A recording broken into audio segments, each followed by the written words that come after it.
Ómar og hinn mikla loftpása. Stigarhríð 34 árið 1976 var ekki bara heimilisfang, þetta var lífstíll. Þetta var tímabil þar sem allir veggir voru brúnir, fólk barðist við hliðarkamba sem virtust hafa sjálfstæðan vilja og teppi á baðherbergjum þóttu merki mikla menningu.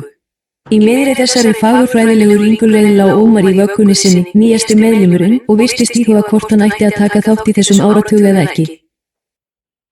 En Ómar var kröfuharður gagnvart umhverfi sínu.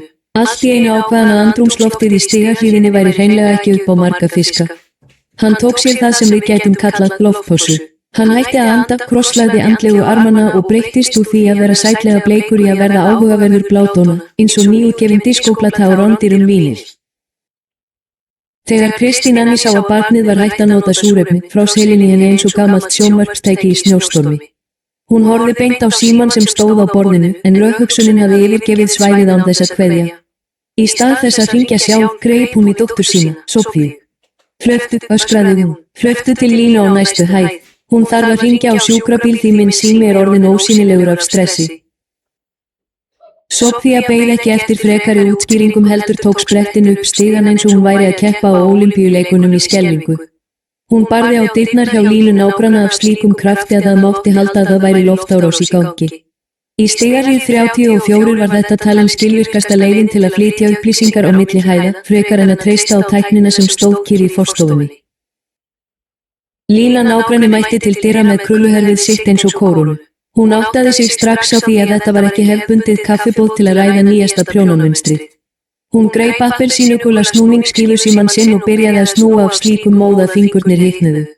Á meðan stóð Soffía í dyrunum og fylgdist með hverjum hring meðan hún vonaði að Ómar væri ekki búinn að segja skilið við Anton fyrir fullt og allt. Á sama augnabliki mætti Kitty frændi á staðinn. Kitty mætti ekki bara, hann lenti í íbúðinni eins og loftsteinn úr fortíðinni. Með barta sem náðu næstum niður að hálsmáli og í fötum sem öskruðu á diskotónlist, labbaði hann beint inn í hamfarirnar. Hann sá systur sína, Kristínu Anný, í hálfgerðu dái og barnið í vöggunni sem virtist vera að reyna að gerast stytta. Kitty var ekki maður sem fylgdi handbókum, hann var maður framkvæmda. Kitty rauk af vöggunni án þess að hika. Hann horfði á Ómar sem var nú orðinn álitinn frekar óheppilegur blár litur, svona eins og illa blandaður kokteill. Kitty vissi að í þessari fjölskyldu var loft ekki eitthvað sem maður bað kurteislega það var eitthvað sem maður heimtaði. Hann ætlaði að sýna þessum litla frænda sínum að partíið væri rétt að byrja og það væri bannað að sofna á miðju balli. Kristín Anný horfði á glömuð af skelfingu þegar Kitty þreif Ómar upp úr vöggunni með engri viðkvæmni. Hann tók hann einfaldlega í fæturna og hvolfdi honum eins og hann væri að tæma gamla tösku eða athuga hvort það leynist smápenningar í vösum barnsins. Ómar hékk þarna á fóli, mjög ringlaður yfir þessari nýju sýn á stigahlíðina, og meðan Kitty undirbjó lokabræðið í þessari undarlegu björgunaraðgerð.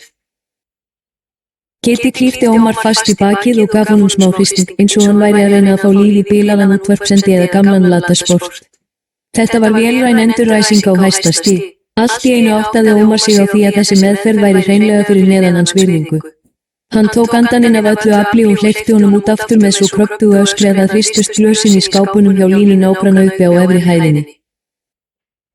Kristín Anný hneig niður á gólfið af létti þegar Kitty rétti henni loksins öskrandi barnið. Ómar var mættur aftur gröður, reiður og fullur af lofti. Kitty strýkti á bartana á sér, mjög ánægður með sína frumstæðu en árangursríku læknisfræði. Þetta var í fyrsta skiptið sem Ómar reyndi að hætta, en þökk sé harðhentum frænda og mjög undarlegri neyðarþjónustu Soffíu var hann kominn til að vera í þessum brúna áratug.